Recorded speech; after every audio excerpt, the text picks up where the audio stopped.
Ladies and gentlemen, welcome to a new episode of Real Business Roundtable. Today, we're going to talk about how to stay driven when it comes to business growth and what does it mean to actually grow a business, how to do it, tips, tricks, information. As entrepreneurs, you might have an idea. You may have an existing business that's sort of kind of plateaued. There's people at a variety of levels. There's the person that does a couple $100,000. It's a side gig. Then you have the person that does a couple million. It's a legit business with employees or whatever. And we find when we're out there talking to business owners that there is a level that sometimes people hit where they become sort of comfortable and become sort of set in their ways. You know, let's say they were using some tactics and across a strategy and it worked. It worked for years.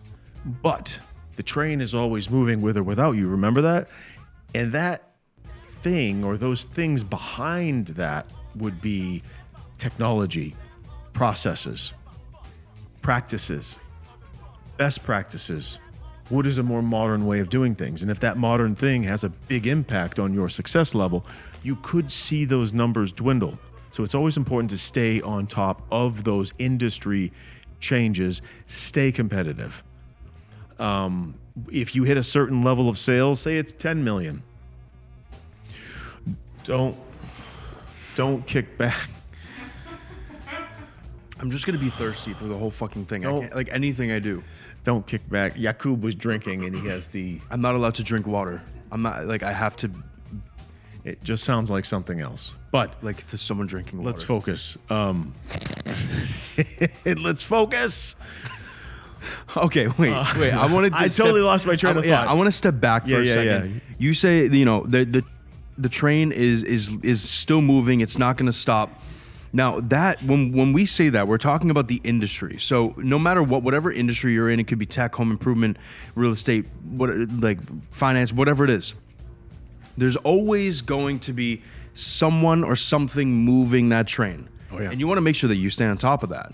Now, like you said, this could be strategies. This could be, you know, collaborations. It could be, you know, some new type of, you know, whatever. It could be anything. But you got to make sure that you're staying on top of that. There's so many different things that you need to do in order to do that initial growth. And maybe you have like a goal or something. Maybe you want to hit that 10 million and you want to stay there. Maybe you want to hit that 20 million. You know, maybe you want to go way past it. Now, there's certain things that are proven that you need to do that are strategies within the company that will help you continue to grow. And then there's also things that you need to do that are strategies outside of the company, collaborations, partnerships, whatever it may be, that you need to do that are proven to continue to grow. And so that's kind of what we're going to talk about. We're going to not break down too much, but we're going to kind of give an overview of what each of these things are. Evolution is a good one. That's a really good one. Very. So I've talked about this so many different times, and I think it is easily one of the most important things within business if you're trying to grow. That's delegation. The first thing I always talk about is passion. Make sure you actually have a passion in that thing. And if you have a passion, that fire under your ass, that hunger will never go away with passion. Delegation. So let's say you're here and you're doing sales. Let's say very simple, you know, car dealership, whatever.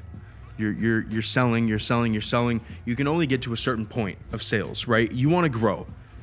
You can find two people that do 3/4 to a half as good as you to do the sales part, right? Now you're managing on the growth part. You're getting different cars in. You're doing this. You're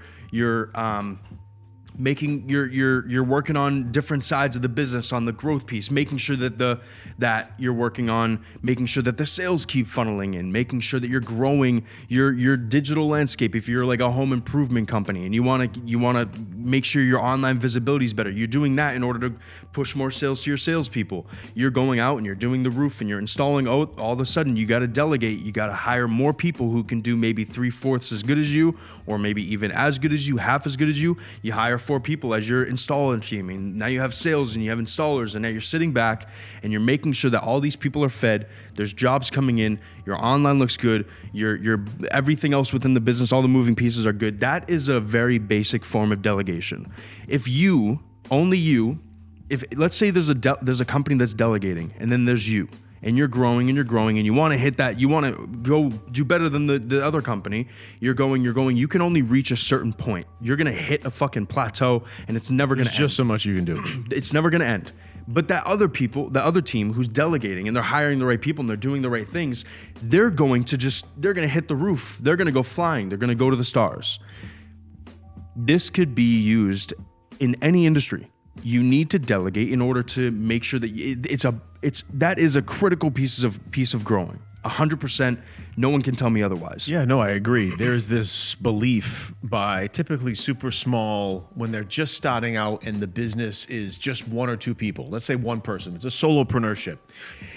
There is this unfortunate mindset where I'm going to do everything. I got my home office. I'm going to keep all the money for me.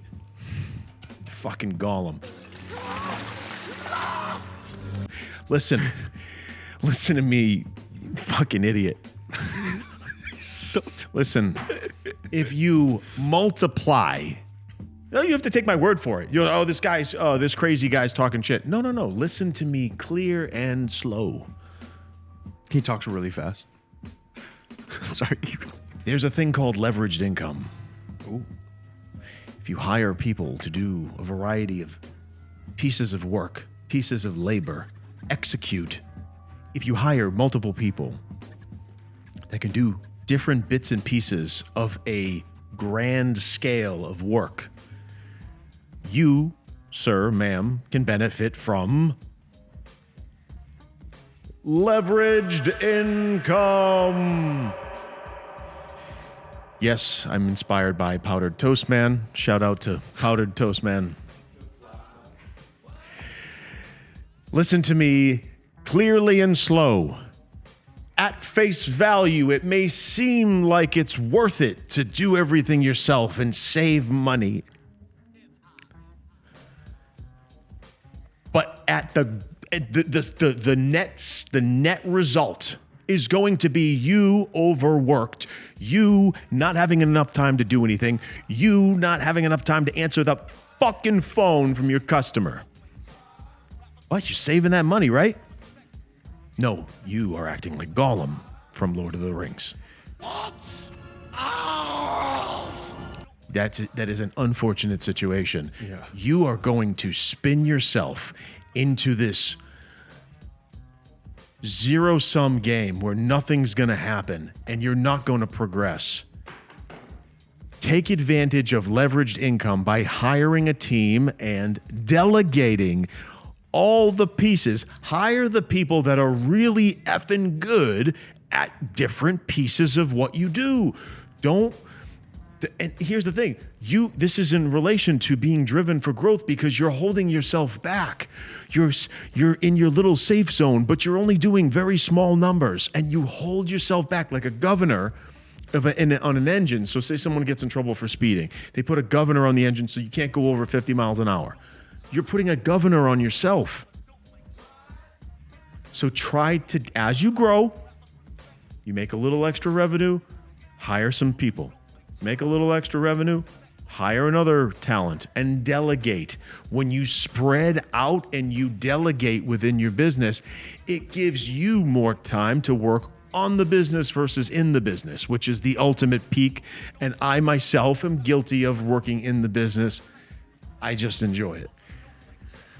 And now this kind of leads me to the next piece that's very important. And this could be split up in a couple different ways. Allocation. So allocation of resources, allocation of budget, allocation of so many different things. But that is what separates, the very successful businesses to not so successful businesses. This is one of the other pieces.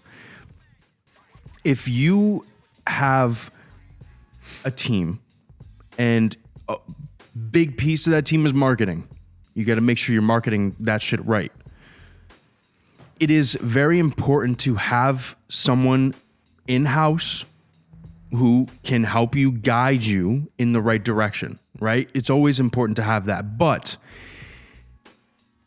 especially for a company just starting out, I can't speak when I'm saying this, I'm explaining like the SMB sector. We're not talking about big companies because you're not a big company yet, right? That's what we're talking about. We're talking about growing. When you just start out, create a good relationship with an agency or someone who you can trust. Do your research. Figure out what's working, what isn't. Figure out what is needed in order for you to grow before you go to an agency. Understand those things. That's also where you get from delegating this and hiring someone who can help you manage and be a liaison and lead you in the right direction. That is valuable. But collaborate and allocate some resource to working with an agency, someone who will really help you take things off, lead you in the right direction, but make sure you understand what they're saying and what you're looking for so that you can actually make a good decision on who to end up working with. That is very important because at the end of the day, if you as a business owner, I've talked to people all the time, if you as a business owner focus on yourself, marketing the company, not only do, we all admit you may not know all the things you could be doing, all the best practices, the types of videos, the types of content, the types of ads, the whatever, this and that SEO website. There's a lot of shit to be learned. People go to school for that. People spend years learning this stuff. Don't learn it yourself. Find an agency, but either hire someone who knows or learn it yourself on how to navigate that. So what I want to make sure everybody knows is when you are interested in growth, business growth, and you're shopping around for a company to partner up with, let's say advertising, whatever it might be, media, manufacturing. Whatever. If you're interested in growth, don't hire that agency because the sales rep has a nice ponytail or drives a nice car or they're sweet. Oh.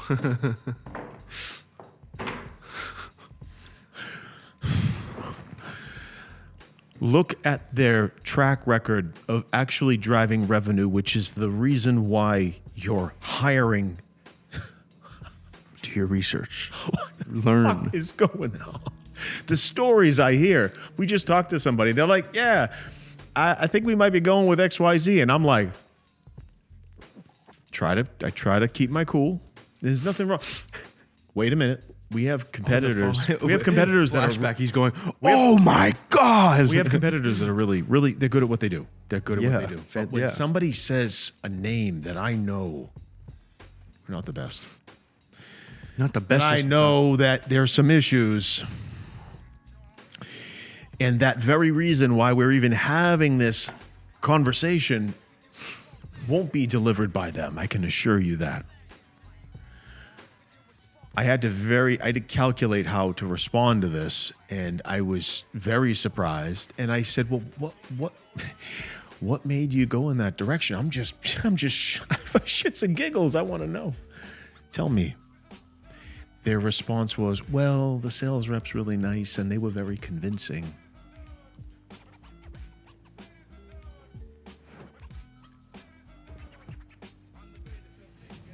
Did they show you any track records? Did they show you any proof of actual driving multiple millions in revenue? Did they show you? Well, no, she was wearing a nice pink shirt that day, but I was very convinced.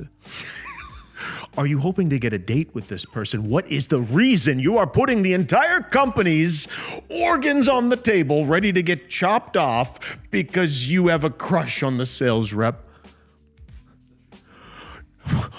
What the is wrong with you? That's the curse you fucking block out. You fucking, dude, like seriously, like this is what we deal with. And I'm like, well, what? Yeah. What is Keep shaking. Where's the proof? Keep shaking. Where's the proof? I was trying to shake him off. No, but seriously, I'll calm down. The energy's good. Where's the proof? Where is the proof? Forget that you want to date the sales rep. Forget for a minute. Let's talk about brass tacks. Employees need to get paid. Payroll needs to get paid. Rent needs to get paid. Sales need to grow. But you're going to choose someone with no track record. No, not even a track record. There's no track record. It's worse than that. No. There's no track record. And then, but here's the thing. If they said a name that I know does a damn good job, I would tip my hat and bow out respectfully. I would bow out respectfully. But that was not the case, and it's very frustrating that the reasoning was very empty. So just when you are I'm trying to stay focused. When you are trying to grow your business and you want to hire experts to help you get there, make sure they have a track record. Speak to some clients that they have taken from 3x, 4x, 5x, 10x. Get proof.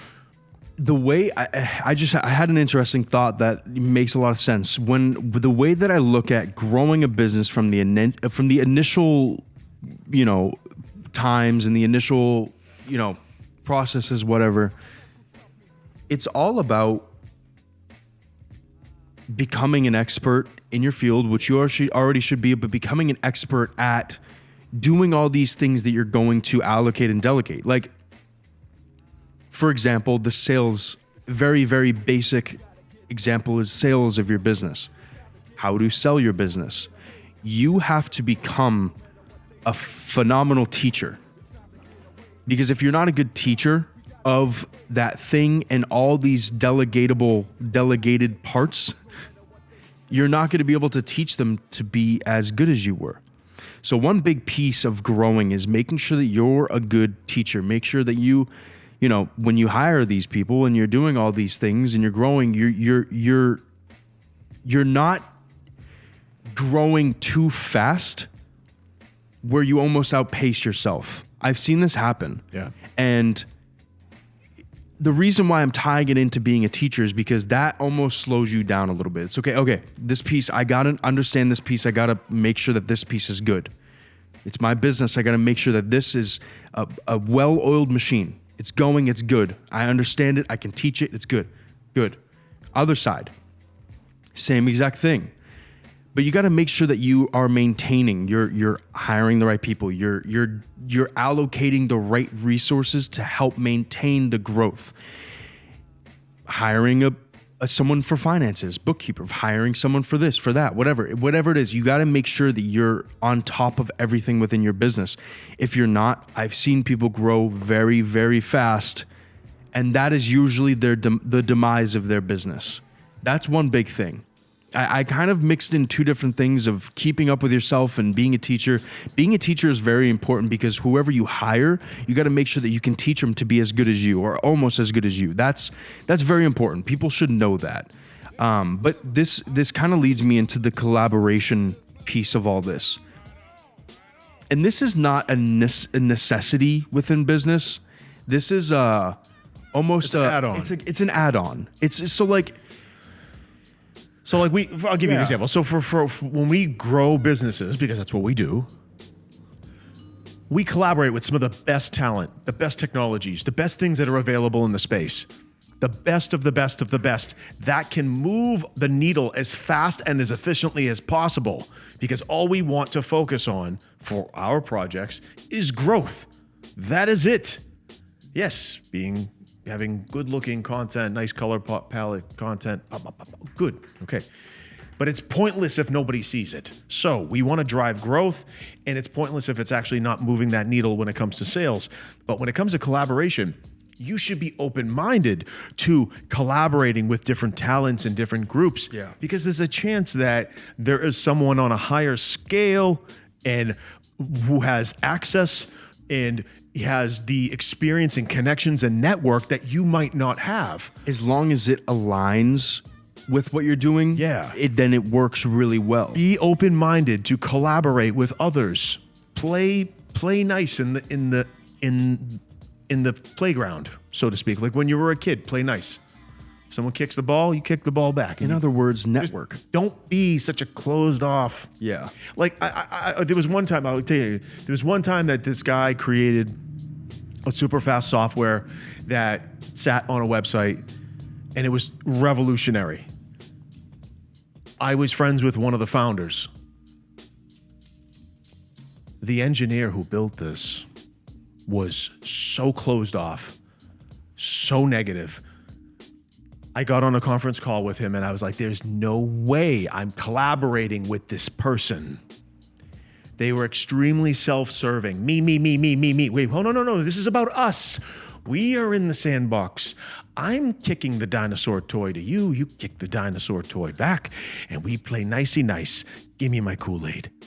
Let me sip my Kool-Aid while we play nicey nice. No. I'm like, am I dealing with a child? What is happening? I'm trying to get at is there was a huge opportunity on the plate for us to take this product nationally very quick. And I was trying to work something out with one of the founders who I've known for many years, good relationship. But the engineer behind it was a nightmare. And he was saying, for example, well, if your project uses this, I want to own a piece of the contract. And I was like, well, I'm going to be reselling it. It's my client. Mm-hmm. No, but they got to sign a separate deal with me. And I'm like, do you realize how cloudy that's going to make things, and it's going to weird people out and they're going to not want to do it?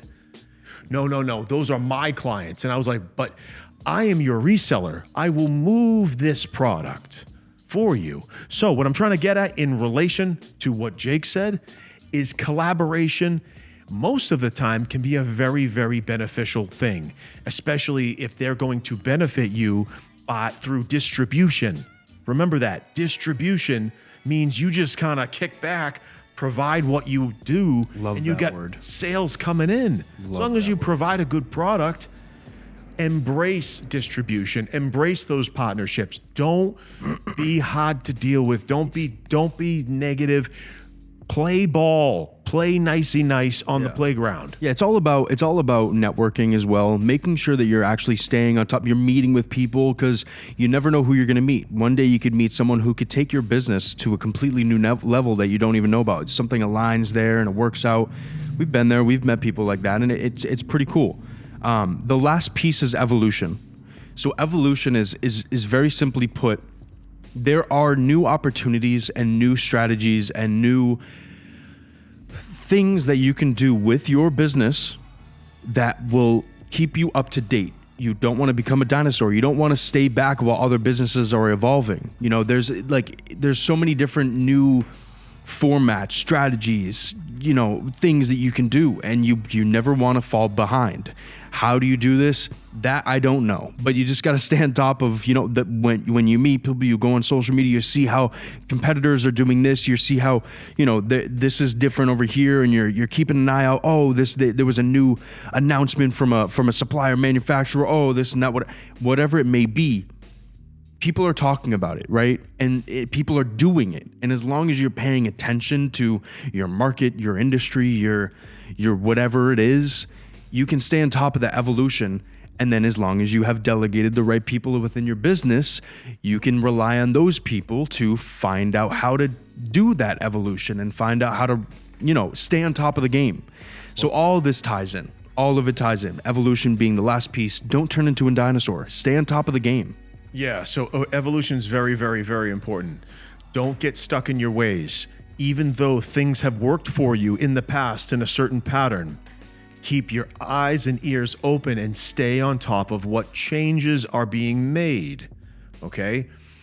What matters, what doesn't matter, what might be just kind of dying off and doesn't work anymore. What are the processes? It's not always about what your competition's doing. Stay ahead and learn yourself. Research a different road. We've all heard the saying, take the road less traveled, right? Right? God, fucking. It's just a lot of people copy. A lot of people copy each other. Well, Joe's using that, so I'm going to use that. So what? What differentiates you? I'm not trying to be a wise ass. I'm just being real. Evolve. Stay ahead of competition. Try to find the stuff that competition can't get. Compete, and win. You got to stay on top of your business. Make sure it evolves. It's not stagnant like a lake with algae on it or whatever the fuck, lily pads. You want to be a moving ocean. Whoosh. Ebbs and flow. Whoosh. Right? Ocean. Wait, do that sideways. Do it like this way. Whoosh. No, like turn this way. Whoosh. I was trying to make it. Whoosh. No. Seriously. Be like the ocean. The ocean is a living, breathing, pulsating, moving body of liquid. It's flexible. It can flow. Liquid. Be flowing. And because of global warming, it's always growing. Go with the flow in your business and your industry. Hear me out. According to resources. That's how you evolve. And learn. Add something new every year. That's not true, actually, because icebergs are already in the water. Add something new every year to your business. Don't be scared. Stay driven to grow. If you have a little bit of a downturn, up the ante. Increase, up. Don't be victim to, let's say, hypothetically right now, economy's a little bit weird. People are kind of, right? Push. If your doors are open, you need to push, you need to advance. Sometimes it might mean that there's a lot of competition in the space because of the questionable Q4 that everybody had. You gotta up, push to stand out, try to do things a little bit differently, improve and tweak, and ultimately, ladies and gentlemen, evolve. Delegate, allocate, collaborate, and evolution. Those are the three things.